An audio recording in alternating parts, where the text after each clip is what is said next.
Scrutinizers, Skeptics, and Cynics. Let's talk about it on this episode of Pushback.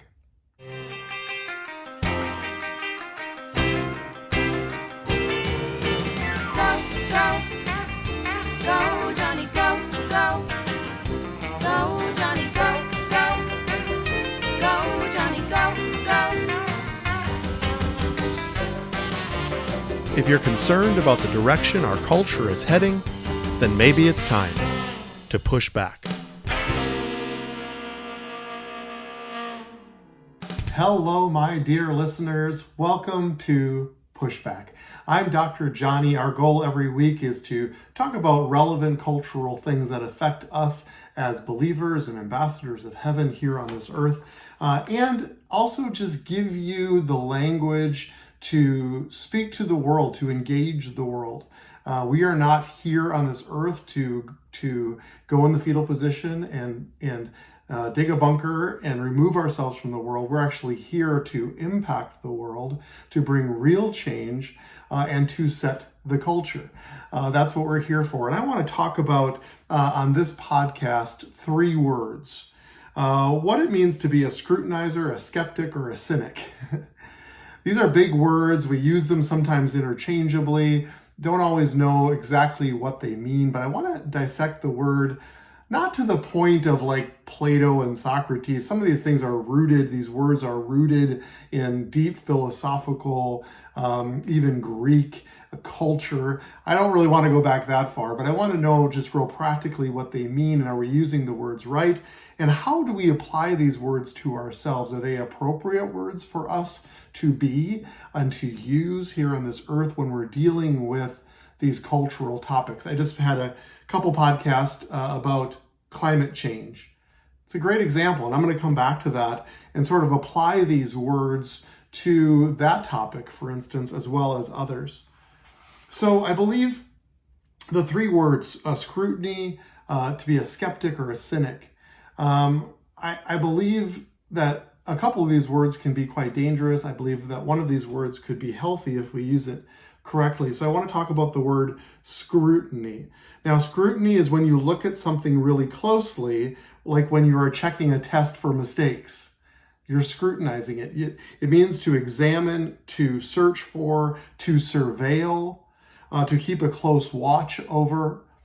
So I believe that to implement scrutiny can actually be quite a healthy thing. And actually, when I deliver this podcast, I do the best I can to scrutinize the material beforehand, to examine it, to inspect it, to check it for mistakes, to study it. I'm not perfect at this, and you haven't always agreed with everything that I've said, but I try to see both sides, and I try to scrutinize the thing. So it's actually trying to bring out truth. It's interesting, in one definition it says scrutiny can be like an intense look. Like when your mother looks at you trying to tell if you might be lying. It's a scrutinizing look. I like that. I think it kind of brings a real world definition to a difficult word to kind of understand. So I think that when we operate in scrutiny, I believe that that's actually okay. It's actually a digging out, and it's an examining. And so there's been many opportunities over this last couple of years with different stories and information and things that we've talked about that requires scrutiny. It requires that we scrutinize the material. And so I believe it's okay to sit in that place. But then I want to go on further and talk about what it means to be a skeptic. Now, when you're skeptical about something, or there's skepticism, the root of skepticism is actually the word doubt. And so it's interesting. It means to mistrust. It means to be highly suspicious. There's an uncertainty connected to the word skepticism. It's certainly a lack of sureness about something, but it implies an unwillingness to believe without conclusive evidence. So last week we talked about climate change, and again, I'm going to get back to that in a second, but we talked about Chicken Little, remember? Chicken Little said the sky was falling when an acorn hit his head. And one of the moral lessons is to not convey information without delivering evidence. Now, that's a burden of proof. That's on somebody who's relaying evidence. But when we're talking about skepticism, we're talking about how we interpret that evidence. Somebody comes to us and says the sky is falling. We can approach it with some scrutiny. We should go check it, find out what hit him on the head. And we can approach it with a certain degree of skepticism, doubt. Whenever Chicken Little comes to me, I doubt what they're saying. Now, skepticism can be problematic because we can't always know what's right and what is good. And there can be a deep division even within ourselves or family members talking about politics over the Thanksgiving dinner. There can be an unwillingness to move or to bend. There can be cultural issues with skepticism in the way that we approach others or the way that we see others. And so prejudice, a prejudgmental attitude, a prejudice can be oftentimes infiltrated in the word skepticism. And so we have to be very careful about that. So I believe that in the kingdom of heaven, skepticism should be handled carefully. And then the third word is the word cynicism, or to be a cynic. Now it's interesting, cynicism actually has a very personal, a deep personal belief about other people, that people always act selfishly. Cynicism is a belief that people always act selfishly, that there's a belief that people are only interested in themselves and therefore aren't sincere. And therefore anything that comes out of their mouth or that they convey needs to be rejected. So when you are a cynic, you're actually sitting in the seat where it's actually deeply personal. It's not just about facts or evidence or a position that somebody is taking. It's actually about the person themselves. So when we talk about scrutiny, which is a digging or a searching or a looking for truth or facts, or a skepticism, which is, the root word is really doubt, where there's a disbelief. And then there's cynicism, where we simply refuse to see the person themselves acting outside of selfishness or self-interest. So hopefully that helps sort of define the three words and maybe even see some of the danger there. So I would like to just be vulnerable and talk about this climate change issue that I've been talking about over the last couple of weeks. And the last week I talked about a response by one of my listeners really challenging me about, in a very polite, beautiful, respectful way, challenging me that even though there may be some skepticism, some doubt, and maybe even cynicism on my behalf, rejecting outright what's coming from what could be the radical left or the climate change agenda folks, that sometimes I could even be guilty of missing the forest through the trees.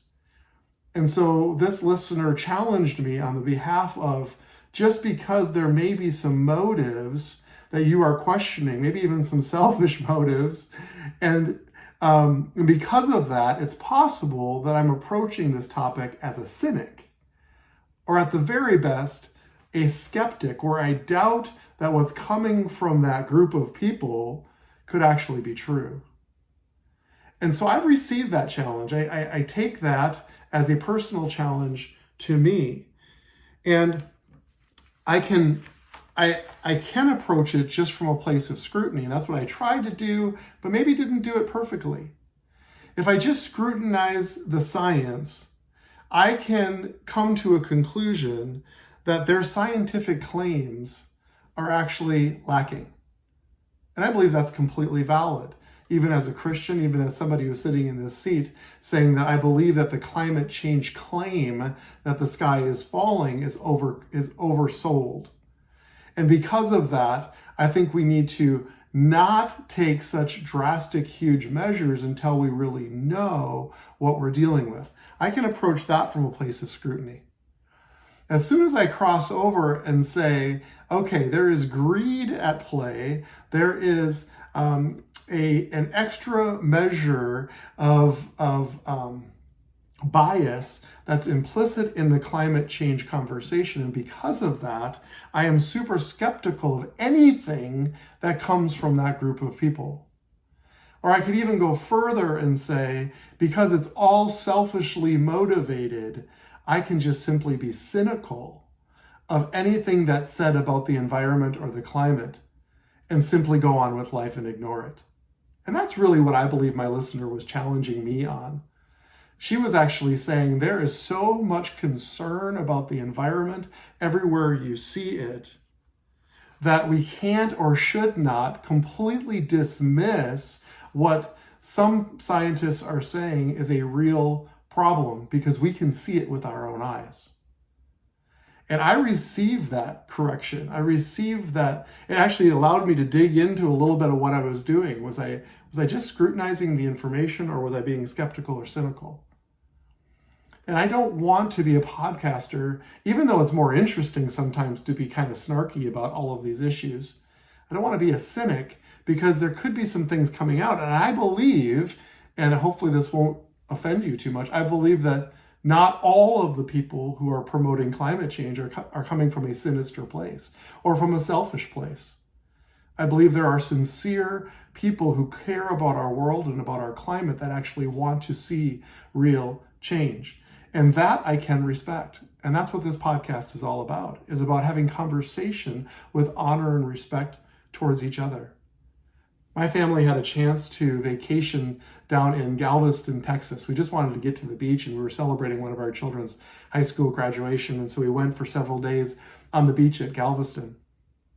And even though it was a beautiful place and a beautiful beach, every single day there would be literally tons and megatons of garbage that would wash up on the beach.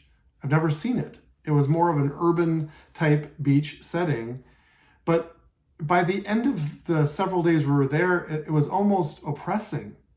It was so much every single day, and these trucks would come by and they would scoop up the big stuff and throw it in the back of their truck and drive away. They wouldn't get it all because it was impossible to get it all.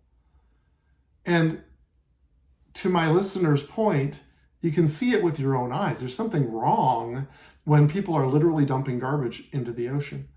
We went on a dolphin watching tour, good tourist thing to do in Galveston, Texas. And we're in the Bay of Galveston, where a lot of the ships come in. And the captain of our ship, who was taking us on the tour, used to work for the Coast Guard. And he would examine the fishing boats that would go out for weeks at a time to get fish, bring them back into Galveston Bay. And his job was to inspect the boats to make sure they were bringing garbage back. And of the harbor that we came out of, I would say I'm estimating maybe 50 to 60 fishing boats were there docked. And he pointed out one boat, interestingly, I think it was called the Viking, which is good for us Minnesotans. And he said this was the only boat of all of the fishing boats that were there that was not cited for dumping garbage. See, these fishing boats go out for weeks, they accumulate garbage, it begins to stink, and they're supposed to bring it back, or they're supposed to put it in their freezer, or they're supposed to do something with it other than throw it into the ocean. And they would be charged over $100,000 fine every time. Every one of those boats were charged over $100,000 in fines, except for this one boat that always complied with the rule and brought their garbage back. So according to my math, just representing this one little harbor in this one little bay in Galveston, Texas, all other 59 boats were dumping their garbage into the ocean. It floors me. It's illegal, it's gross, it's disgusting, it's an environmental problem. And so yes, there are real problems, there are real environmental problems that we all face. And do we like dumping pollution into our air? No, I don't think anybody likes that. Is the claim that the sky is falling and that these carbon emissions are actually changing our climate? I don't believe that they've actually overcome the burden of proof in that regard. However, to this listener's point, and to the argument of scrutiny versus skepticism versus cynicism, we can sit in that place and we can scrutinize the facts. But I don't want to be so cynical. I don't want to be so skeptical and so full of doubt that what comes out of any secular scientist's mouth then is outrightly rejected. I do believe that we have a real environmental problem that requires real solutions that we would all feel better about. So that's just one example, and I just want to be transparent to you, my listener, that I don't do this perfectly either, and that I might be biased by some of these things, and I want to be representative of heaven, ambassadors of heaven. That's what I said at the opening. But I'm not so sure that it's ambassadorial to be a cynic. Obviously, I could use the idea of the COVID vaccine in that conversation. I'm not going to go back there. But I don't believe that every scientist who was promoting wearing a mask or using the vaccine, I don't believe every scientist had a selfish motive. I'm part of the medical community, and I work with wonderful, incredibly smart, beautiful people. And our hearts are to help people and to keep them from dying from a horrible unknown virus. And so if we approach it from cynicism and say anything that comes from the government is suspect, and because of that, I'm going to doubt any recommendation, or even worse, challenge their motives and say it's all selfish or financial, we can actually miss something that was actually given to us. And I think obviously one of the greatest examples of walking through whether we're approaching something as a scrutinizer, or a skeptic, or a cynic, one of the great example stories is that of Jesus' resurrection. Can I just read you this story? I know you're familiar with it, but I think it really owes a lot to this discussion. Early on the first day of the week, while it was still dark, Mary Magdalene went to the tomb and saw that the stone had been removed from the entrance. This is from the book of John. So she came running to Simon Peter and the other disciple, the one Jesus loved, and said, "They have taken the Lord out of the tomb, and we don't know where they have put him." So Peter and the other disciple started for the tomb. Both were running, but the other disciple outran Peter and reached the tomb first. He bent over and looked in at the strips of linen laying there, but did not go in. Then Simon Peter came along behind him and went straight into the tomb. He saw the strips of linen lying there, as well as the cloth that had been wrapped around Jesus' head. The cloth was still lying in its place, separate from the linen. Finally, the other disciple who had reached the tomb first also went inside. He saw and believed. They still did not understand from Scripture that Jesus had to rise from the dead. Then the disciples went back to where they were staying. Now Mary stood outside the tomb crying, and she wept. She bent over to look into the tomb and saw two angels in white, seated where Jesus' body had been, one at the head and the other at the foot. And they asked her, "Woman, why are you crying?" "They have taken my Lord away," she said, "and I don't know where they have put him." At this, she turned around and saw Jesus standing there, but she did not realize that it was Jesus. And he asked her, "Woman, why are you crying? Who is it that you're looking for?" Thinking he was the gardener, she said, "Sir, if you have carried him away, tell me where you have put him, and I will get him." Jesus said to her, "Mary." She turned toward him and cried out in Aramaic, "Rabboni," which means teacher. Jesus said, "Do not hold on to me, for I have not yet ascended to the Father. Go instead to my brothers and tell them I am ascending to my Father and your Father, and to my God and to your God." Mary Magdalene went to the disciples with the news, "I have seen the Lord." And she told them that he had said these things to her. On the evening of that first day of the week, when the disciples were together, with the doors locked for the fear of the Jewish leaders, Jesus came and stood among them and said, "Peace be with you." After he said this, he showed them his hands and his side, and the disciples were overjoyed when they saw the Lord. And again, Jesus said, "Peace be with you. As the Father has sent me, I am sending you." And with that, he breathed on them and said, "Receive the Holy Spirit. If you forgive anyone's sins, their sins are forgiven. If you do not forgive them, they are not forgiven." Now Thomas, one of the 12, was not with the disciples when Jesus came. So the other disciples told him, "We have seen the Lord." But he said to them, "Unless I see the nail marks in his hands, and put my finger where the nails were, and put my hand into his side, I will not believe." A week later, his disciples were in the house again, and Thomas was with them. Though the doors were locked, Jesus came and stood among them and said, "Peace be with you." Then he said to Thomas, "Put your finger here, see my hands. Reach out your hand and put it into my side. Stop doubting and believe." Thomas said to him, "My Lord and my God." Then Jesus told him, "Because you have seen, you have believed. Blessed are those who have not seen and yet have believed. In Mark, it says, when Jesus rose early on the first day of the week, he appeared first to Mary Magdalene, out of whom he had driven 7 demons. She went and told those who had been with him and who were mourning and weeping.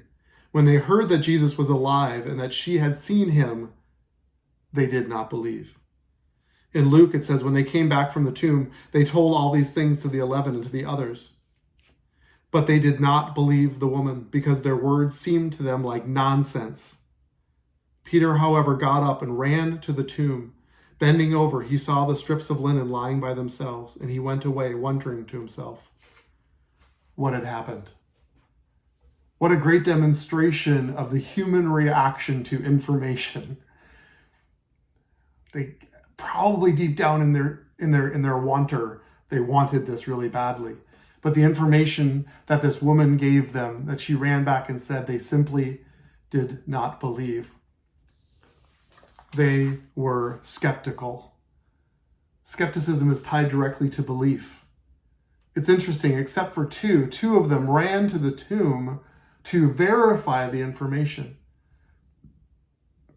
They didn't approach or respond to her in skepticism or cynicism. They ran to the tomb to find out if their information was true and correct. It's called scrutiny. They scrutinized it when they saw it, and they saw the information. Even though they didn't see the resurrected Jesus yet, they believed. Thomas, who often gets a bad name because I think he represents us, all of us, in so many ways. Doubting Thomas. Doubt is completely connected to skepticism. He refused to believe, even when those that he loved, even though the not just the women who came back from the tomb, but the disciples themselves who had seen Jesus, even when they confronted him and said he was alive, Thomas refused to believe. He approached it with doubt, with mistrust, with suspicion, with uncertainty, the definition of skepticism. We don't know. Maybe he also looked at the disciples with cynicism, that there was something about them, that they were weaving a tale because of selfish. They just wanted it so bad. They were just being selfish. I don't know what was in Thomas's heart, but he wouldn't believe. Jesus confronts him. He gives him what he wants, the actual tangible information and touch from the nail in his hands and the hole in his side. And he said, blessed are those who have not seen and yet have believed. See, as we approach the things of this world, the things of the Spirit, it becomes much more delicate. And in my last couple of minutes, I just want to say, what about supernatural healing? Somebody says, hey, my back was healed. I believe there is a small place for scrutiny. I believe first we should rejoice. That needs to be our first reaction, because we so believe that it's absolutely in alignment with the kingdom of heaven, that when somebody testifies their back is healed, that we should just rejoice. Can there be some scrutiny involved? I believe there can, but it needs to be delicate. When somebody says, hey, I had a cold and 5 days later I was miraculously healed, sometimes there's some scrutiny in that, because it's probably a virus and the virus just became better. Now, again, it's delicate, because I believe in the supernatural way the Father created us in healing our own bodies. But we also have to be careful in what we testify. And so there's this delicate balance, but we always need to go from a place of scrutiny and not a place of skepticism or cynicism. If we say to the person, there's no way I believe that your back is healed until I see the MRI that shows healing, that's a skeptic. That's a place of disbelief. That's a place of, unless I put my fingers in to your side or see the MRI, I will not believe. See, Jesus actually tells us that belief needs to come first. Blessed are those who believe and haven't even seen. It doesn't mean to convey false information. It doesn't mean to bear false witness or to give a wrong testimony. I believe that is countercultural, and we need to be very careful that we don't just seek emotionalism or intellectualism or even spiritualism. That's not the goal. The goal is to find out what really happened. And when somebody testifies, I had back pain and now it's gone. I was blind, but now I see. Blind Bartimaeus said, I don't know all of your answers to all of your Jesus questions. All I know is that I was blind and now I see. That's the power of testimony.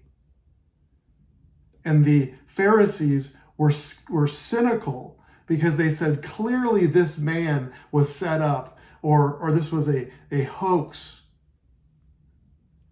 And they approached it with cynicism. There's some selfish gain in it for him. Maybe he got paid to pretend he was blind. But this is the balance of us who live in the kingdom, in the supernatural kingdom, where we actually are going to expect to see things that our minds can't always believe. How about that for a sentence? It's beyond our intellect. It's beyond our understanding. A resurrected Christ is beyond our understanding. It doesn't meet some of the natural laws, but he doesn't succumb, or he's not limited by natural laws. He's a supernatural being. And in that we have great belief. Isn't that right? So my friends, we can approach the things of the kingdom here on earth with scrutiny, but we need to be very careful that we don't sit in this seat of a skeptic or a cynic, where we simply refuse to accept the things of heaven until we can see it with our own eyes or understand it with our brain. It's really very important. I love you all. Thank you for listening to this. Hopefully it made sense. I would love to hear your feedback. Go to gofam.org or to pushbackculture.org to give me some of your comments and feedback. I will handle them respectfully and with honor, and maybe even be changed myself like I was today. So let's go together now to set and shape the culture.